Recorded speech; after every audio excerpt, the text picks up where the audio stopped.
Janine Pirro, Judge Box of Wine, says she's not going to prosecute people who carry long guns in the Capitol, in D.C. When I say the Capitol, I mean D.C., not the Capitol building. Long guns, AR-15s, like the one the Pizzagate guy used. Long guns, like Kyle Rittenhouse used.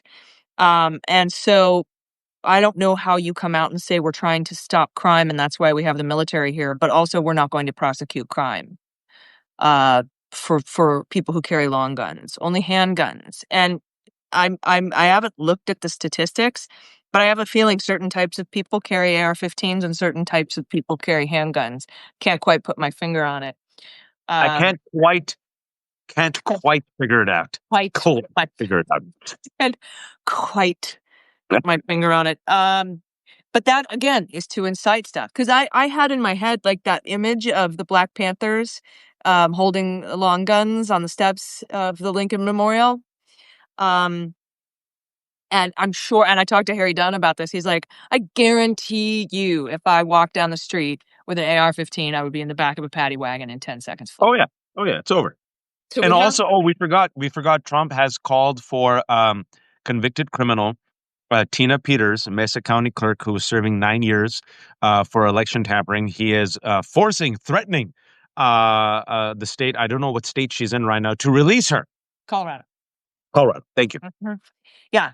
So there's that. And then I wanted to touch on what you said about the purge with CIA officials. We also had learned a couple weeks back, and we've seen this ongoing with the purge at the FBI, top FBI officials like Jensen and Brian Driscoll, the Driz, St. Driz. We talked about that, right?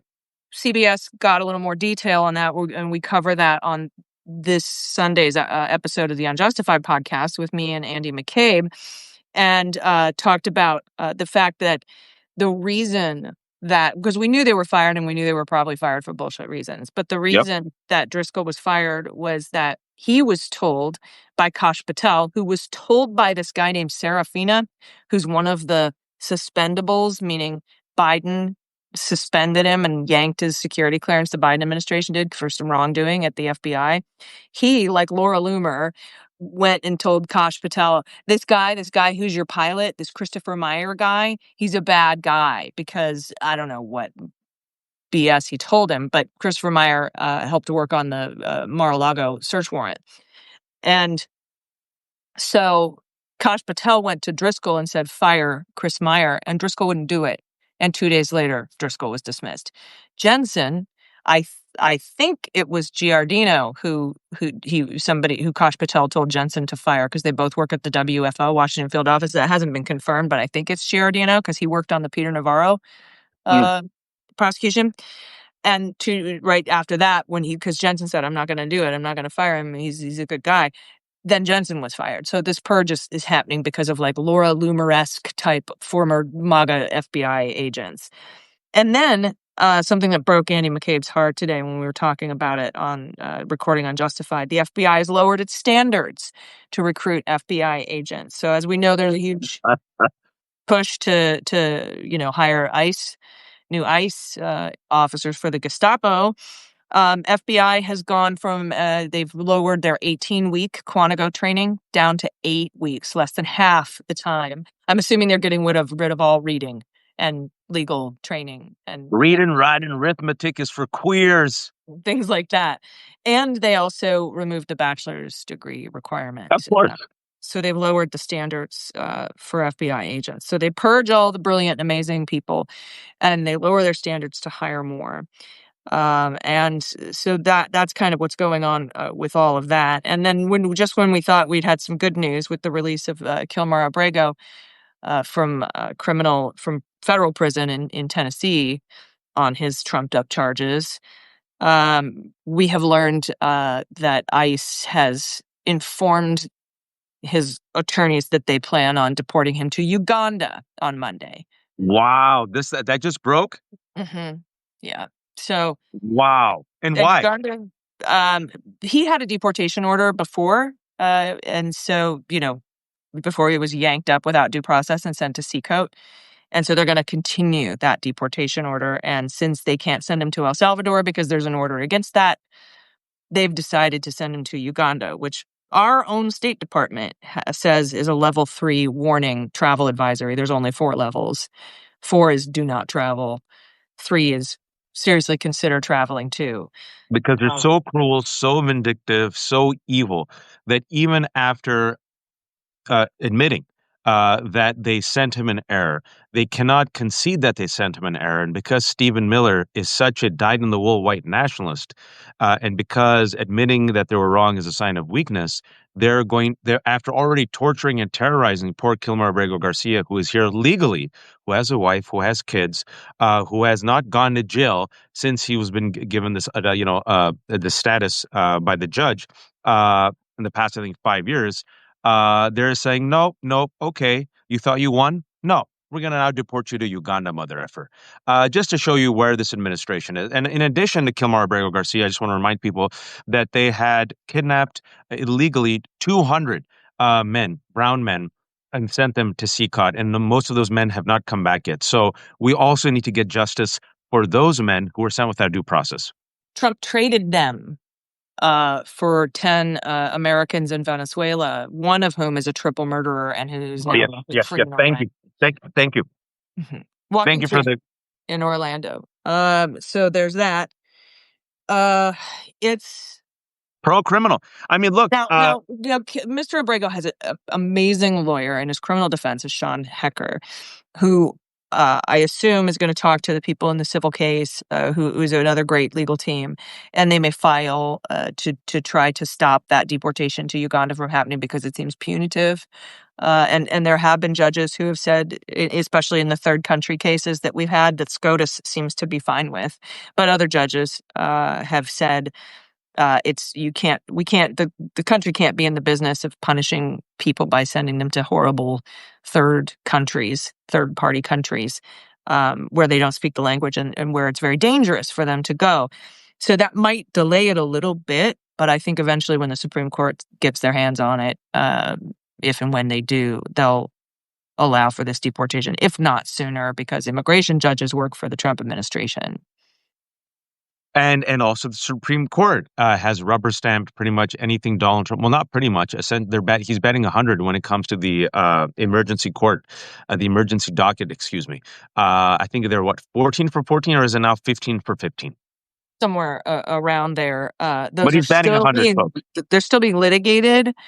But in the meantime, they've lifted the temporary restraining orders and preliminary injunctions blocking a lot of the Trump actions. They did it with the FTC case. They've done it with this. Department of Education is gone. Yeah, just USAID. USAID is gutted. There was a plan yesterday. There's so much news. $800 million cuts proposed to the National Institute of Health after the $1 trillion proposed cuts to Medicaid, thanks to the big, beautiful bill. Measles is already skyrocketing. Vaccine hesitancy has gone up. COVID has made a comeback. So what do you think is going to happen, folks, to our health care? Anyway, continue, Allison. Oh, they fired the FBI guy who put the COVID regulations into effect as well because they didn't like that. I'd be interested to hear what you have to say about the Associated Press reporting that the Trump administration is now going to review all 55 million U.S. visa holders. Yes. That was last night's piece. Yeah. And the language is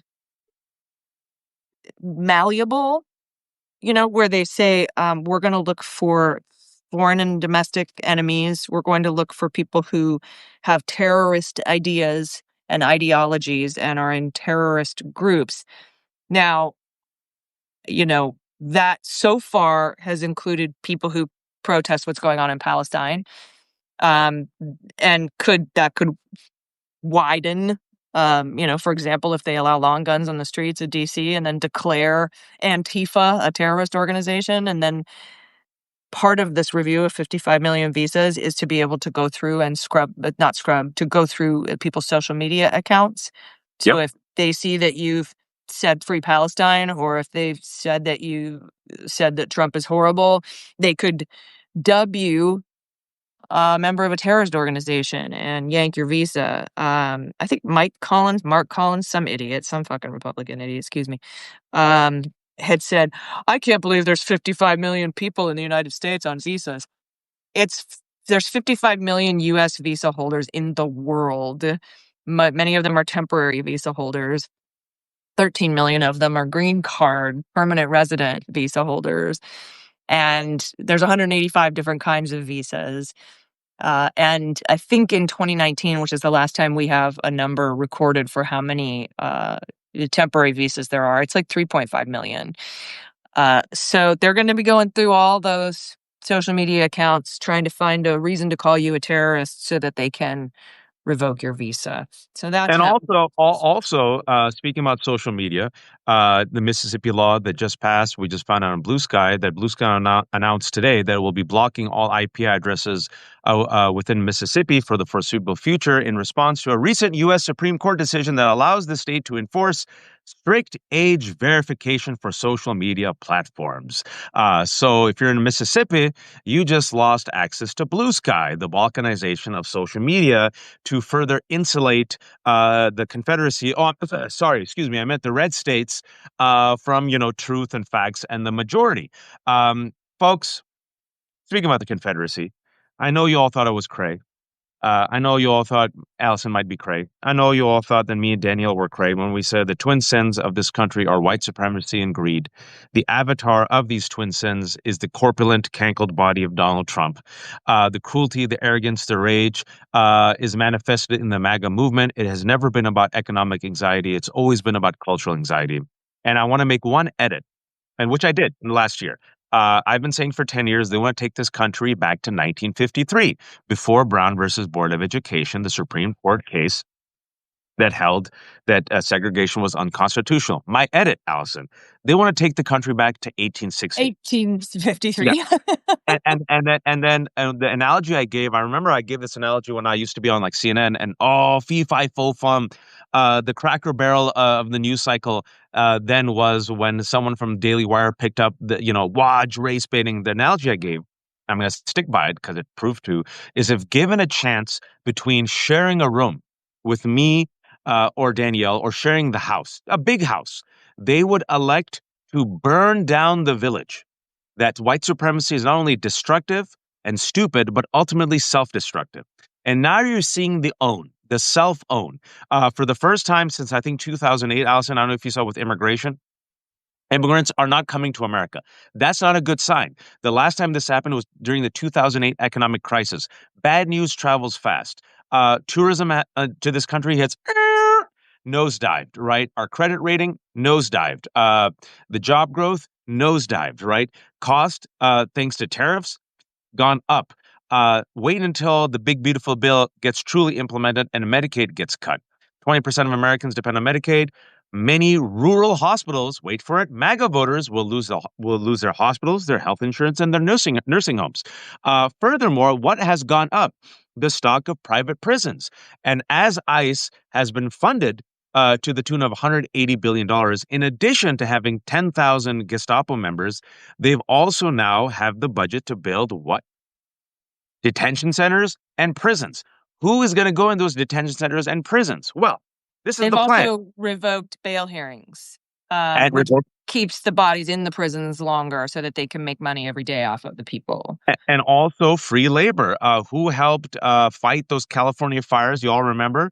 They had about 300 incarcerated people. And also our allies from Mexico and Canada came in. So you get free labor of black and brown and poor white people. The rich get richer. Everybody, not just the poor, everybody gets poorer. Kids won't have school. They've lowered the age for work requirements in some of these red states already. So like now you've had, this is another big story that people have talked about. Like these kids are working and wait for it, Allison, getting injured. So keep them dumb, keep them working, keep them sick, keep them angry, keep them enraged about bullshit like Sydney Sweeney and Cracker Barrel. They won't have health care. Once they're non-productive, That's according to what we should do. Put Sydney Sweeney on the Cracker Barrel logo. with the cleavage, as long as there's cleavage, and then the young Byron Donalds can find Christ again. Not making up. Byron Donalds, a black man who called Donald Trump his daddy, was so outraged over the Cracker Barrel logo. Can't make this shit up. Go look it on Twitter. He goes, "I found Christ in the parking lot of the Cracker Barrel." If you found, I think you found someone else I once other than got Christ. busy in a Burger King bathroom. I think it was the other guy. I think you found the other guy. And if you are having an existential crisis because Cracker Barrel has changed its logo, that's more of a sign of your poor life choices than of Cracker Barrel. All right. So, a They long kept story short, they kept the go ahead. they kept the cracker part. I don't understand. Even the crackers there, the white guy is gone. But the point is, folks, someone said while Allison was talking, "Wow, you don't seem too optimistic." I'm Oh, not. let me do this, okay? Because I read somewhere in some book, some genius said something about hope begets hope. I can't remember where I read that. I think it was in that book right there. You talk about taking us back to 1860, and I got to bring up Jelani Cobb again, who talked about the Fugitive Slave Act and said that Yes. thing that turned things around was that they were coming into people's communities and snatching up their neighbors. And he said the fundamental civic unit in this country is the neighbor, and we're seeing that. He's underwater in a lot of these polls. And I do have to say, this week we covered on my 3 podcasts 55 headlines. 28 were bad news. 27 were good news. It's 51-49 this week, Waj. And some of the good news stories, California passed those maps. We're going to have Prop 50 on the ballot this week. James Dobson died. There's that. Yeah, yeah, good. Dobson's one of the villains of the 20th century. Good call. Cause to celebrate. Alina Habba is not lawfully appointed U.S. attorney in New Jersey. It doesn't overturn any of the cases, but she can't work, so she's got to file for unemployment. Sandwich Guy was released on his own recognizance. I love that. A federal judge blocked Trump's FTC retaliation against Media Matters. So we're kind of upholding a little First Amendment stuff there in the courts. Newsmax had to give Smartmatic $67 million. It was Dominion. A Republican governor of Vermont refused to send National Guard troops to D.C., saying, "Call me when there's an actual emergency." Nice. Sherrod Brown's thrown his hat back in the ring in Ohio, and I think he's got a really good shot given everything that's going on. U.S. aid workers got a certified class in a class action lawsuit. I think that's pretty great. LaMonica McIver filed a series of motions to dismiss the stupid charges against her. A federal judge tossed Trump's lawsuit against Illinois for going against workers there. Judge Boxabwine text messages came out. Target CEO stepped down. Go woke, go broke is a lie. A 5th federal judge has denied a pardoned January 6th insurrectionist reimbursement of the restitution that they paid. There's 5 judges now, if memory serves: Lamberth twice, Chutkan, Moss, and Boasberg have all said, no, I'm sorry, the Supreme Court says you paid your fine and you were supposed to. And the Treasury has it now, which means you have to go to Congress to get it back if you want, which is great. I think that's hilarious. Major win for Black voters. Fifth Circuit, super conservative Fifth Circuit said that Louisiana's maps violate Section 2 of the Voting Rights Act. They're racist, they're race-based. And so we did have quite a bit of good news this week. I'm particularly excited about what's going on in California, fighting back against the gerrymandering in Texas by Republicans. I can't believe they held Rep. Collier and followed her into the bathroom and threatened her with a felony because she was I'm not surprised. A Black woman in Texas, of course. And furthermore, speaking about the Confederacy, 6 former slave-owning states decided to send their own National Guard to these folks. I'm here, 20 minutes away from Washington, D.C. It's the lowest crime in 30 years. It's a nice weather. I went to Union Station. Everything was fine. There was no need for those 2 mini armored vehicles in the National Guard. What people ended up doing was taking photos with these mini armored vehicles. As Allison said, I think it's very important. It's a very deliberate, intentional provocation. What we found out from Wall Street Journal was the reason why Stephen Miller unleashed the Gestapo ICE agents against poor brown people at Home Depots and 7-Eleven is he wanted provocation. He wants escalation, because if you get people confronting them and beating them up, and by the way, what happened? Even the LAPD, that notorious lefty hippie LAPD said, "Thank you so much, community leaders and organizers. You were very peaceful." Exactly.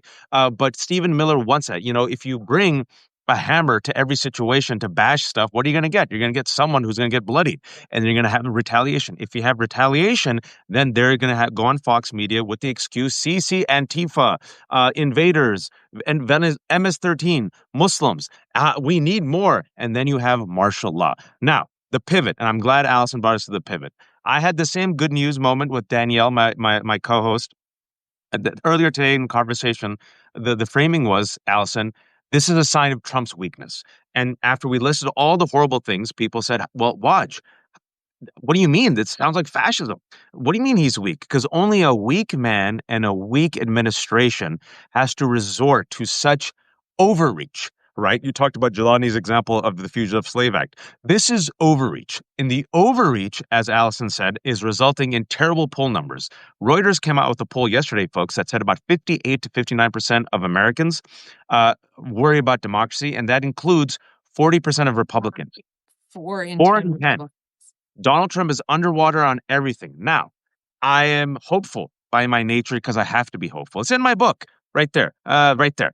But that doesn't. I keep it straight. So, am I optimistic in the short term about America? Let me just explain this. I'll give it back to Allison, and we'll end on some good news. We'll pivot in the last 10 minutes to what we can do.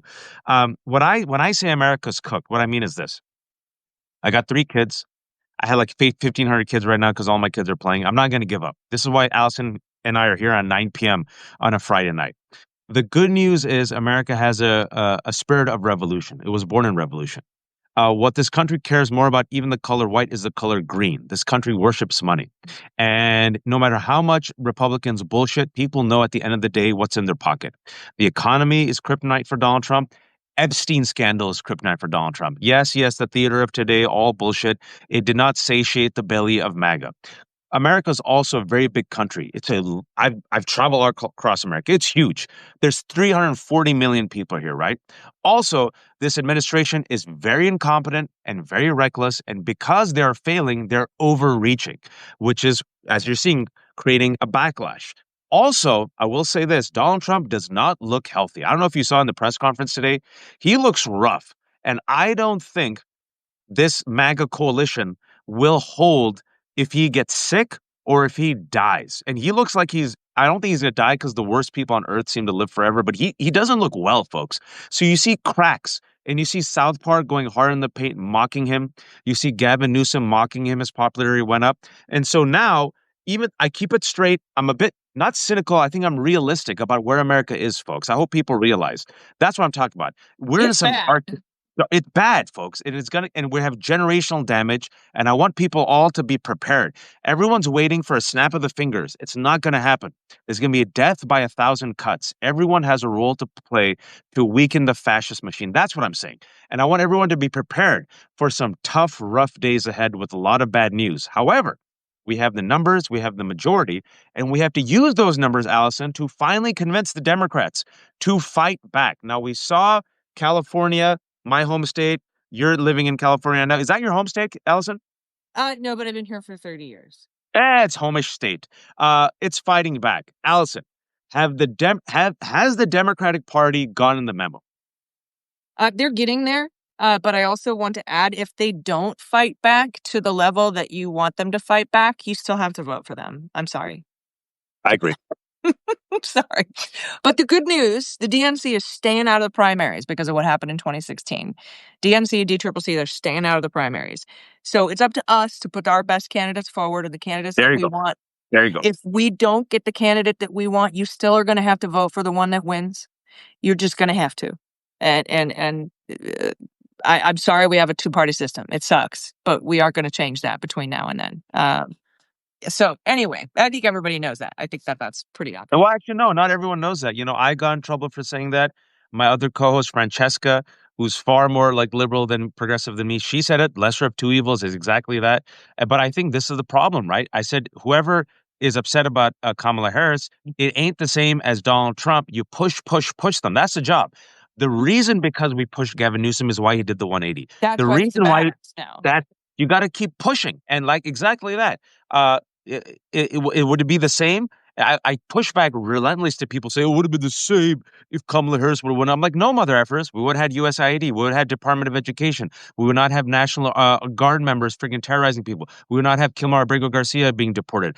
We would not have the dismantling of Medicaid. We would have the acknowledgement of climate change. We would not have to worry about marriage equality being on the chopping block. I could go on and on and on. At the very least, humanitarian aid getting into Gaza. We would have at the very least not revoking Gaza and 11 children injured and revoking their visas. At the very least. least. We would have her trying to continue to uphold the ceasefire that Joe Biden secured at the very least, right? Instead of bulldozing the whole thing, wanting to ethnically cleanse the entire area, get everybody out, send them to Libya so that he could build beachfront property. Those two things are not the same. But I'm with you. It's going to take there's generational damage being done. We've in November we made our job a lot harder. We still had so much to fix, and now it's pretty daunting. But you just got to go. It's like hoarders, right? You just look at the house and you're like, I gotta get out of here. But you just got to walk to the back, pick a corner, and start cleaning up.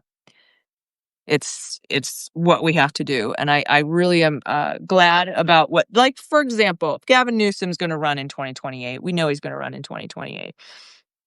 He would not be my choice. I would not vote for him in the primaries. But if he somehow won the nomination, you bet your ass I would vote for him in the general election. I wouldn't like it. He's not my favorite. I don't like that he platformed Nazis. I don't appreciate that he threw trans people under the bus. But what's the alternative? We're in a two-party system. It's one or the other. It's like a switch. It's either on or off. That sucks.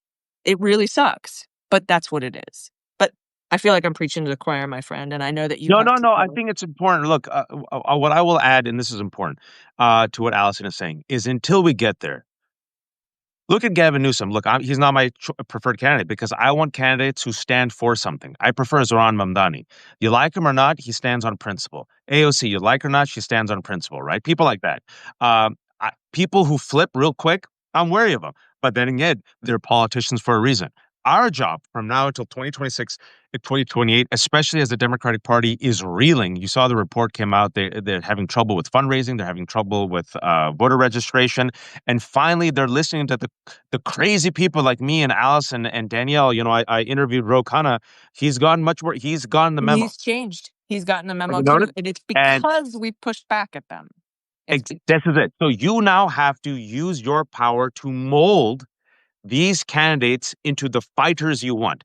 The ones who are unable to do it, you cull them. There's a culling process. You get rid of them. Democrats, elected officials to me are tools. I've always said this. If you're a tool that is not helping the people, you're a dull tool. I'll replace you with someone else. So now's the moment, folks. This is where you have to push on principles. This is where you have to say, take on the oligarchy. Fight back, expand the court. If they're going to gerrymander, we're going to gerrymander. If they're going to friggin' attack us, you withhold funds. They're Okay, getting the memo. They're getting the memo. Ken Martin was on that call with Gavin Newsom and Rep. Collier when she was followed into the bathroom and told to get off the phone. He did a great interview with Jess Craven at Chopwood and Carry Water. Yeah, I saw that. We had Jess on recently, right? Very candid interview. They're getting the memo, and again, it's because we're asking them to. This is how it's always been. I ran to be a Bernie Sanders delegate in 2016. Bernie was who I voted for in the primary. It was Hillary Clinton that won the nomination, so I voted for Hillary Clinton in the general. Biden wasn't my first choice. Elizabeth Warren. I was an Elizabeth Warren person in 2020, but Joe Biden won the nomination, and I went all in for Joe Biden. That's how our politics works. You can disagree with that system, like I do. I don't like that system. But it is the system. It is what we have to work with. And so. And folks, the 1,200 people are joined. Thanks so much. Thanks to Allison. Also, she's a trooper, a fellow masochist. I'm like, who could I call? Who would know these things? Right. Who would know these things? No, but also who would have like the wealth and depth of knowledge where I could just start off the show and like talk about like the purging and like, nerd Allison comes in and goes, well, you missed 3 more stories. And I'm like, excellent. But we talk about it was a yes and not a it was yes and improv exercise. So for those who joined us late, the first half of this conversation, we talk about all the bad. And you have to know that the purge, the coup is done, the purge is ongoing, and it's a march, a deliberate, intentional march towards fascism. However, the second half of this conversation is some people who get really depressed by that, and we have to keep it straight, folks. We got to keep it straight. But there's more of us than there are of them. He's underwater. This is also, I stand by what I said. It's a sign of a weak man and a weak administration. And people are finally waking up. Will it be too late? I hope not. It's generational damage. It will take a generation with 10 toes down to fight to reform our democracy. I'm done with restoration. One way you can do it, in your street, in your home, in your local community. You can be the change. You can be the leader with your language, your alliances. You run for city council. You run for school board. You march. You protest like what's happening in DC. You boycott with the dollar, which is why the CEO of Target stepped down, because all the people of color said, all right, F you, Target. You don't want our money. We're going to go to Costco, right? It works. Shaming works. Mockery works, right? And then running candidates and uplifting those candidates and rewarding those candidates who are fighting for the rest of us. And if the rest of them don't get the memo, you don't got to vote for them, folks. You can, this is a moment, the next 2 years, you can mold and shape the DNC. And the reason why I said the DNC is there are only two political parties, as Allison said, right? It sucks. This is what we got. So it sucks. My fighter is weak and sucks, but I need to I got to be strengthen my fighter, right? It's like Mike Tyson's punch out. I got to be like the trainer, telling him to run as I'm on the bike. We got to make them better, and they have to meet the moment. I'm Well, that's jumping the off. thing. You elect Yeah, Democrats, you can push them, you can move them, they're malleable. You have a seat at the table when you elect Democrats. You have a seat at the table. You might not get everything that you want, but you have a seat at the table. If you don't vote, if you don't participate, if you look away and you turn away, you become apathetic. That's what the Republicans want. That's what the fascists want. Because with them, it's not. You don't just lose your seat at the table. There's no table. there you go. There's no table. In fact, they take the end of the table and they use it as a stake through your heart. They poop on it and then flip it and then run away. Folks, uh, like I said before, I have a couple of kids. Um, I cannot afford to be apathetic. Apathy is cheap and lazy. Hope is a verb. And the reason why people don't choose hope is because it exposes itself to disappointment and pain, and this country will betray you and disappoint you time and time again. But I got 3 kids. I've lived a good life. I'm in this for my kids and their generation. I'm being honest with you. They And deserve something a better else I future. learned from you, besides hope begets hope, is tie your camel. Yes, there's a great saying in Islam that says, Inshallah is not enough. Inshallah means God willing. Do everything you have faith in God, but tie your camel first, which means do everything within your powers with your hands and also be hopeful and optimistic and say the inshallah. So this is us trying trying to do what we can do with our voices. Allison, I'm going to jump on with Zev Shilov real quick. Join us for the folks. I'm going to jump off and jump back on. We're going to talk about Gillian Maxwell. But before we go, Allison Gill, Mother She Wrote, who also does the Daily Beans podcast that you should listen to. Shamelessly promote yourself. That's it. Just Google Mueller, She Wrote. I'm everywhere. Please listen to the Daily Beans if you never have. I really want to invite you to listen to the Daily Beans. We now have a good news portion of the show going where somebody said that their therapist recommended the Daily Beans as the best place to get news without hurting yourself and without, being triggered or getting angry or getting stressed out. And now we've had dozens of people write in saying, my therapist recommended the Daily Beans too. Oh, and then we've had therapists write in and say that they've recommended Daily Beans to their clients.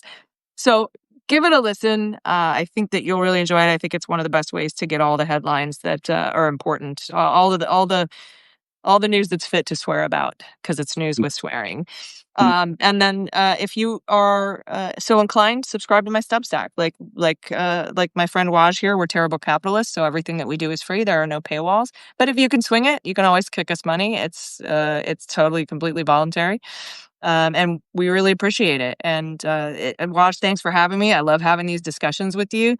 I'm looking forward to next week. We're going to get on a big show to recreate a photo we took at the White House Christmas party, Biden's last White House Christmas party, with me, Politics Girl, JoJo from Jers, Heather Cox Richardson, and Dana Goldberg. Oh, that's And great. Great. That's we're great. all gonna Let, let me know fire when you're camel. here.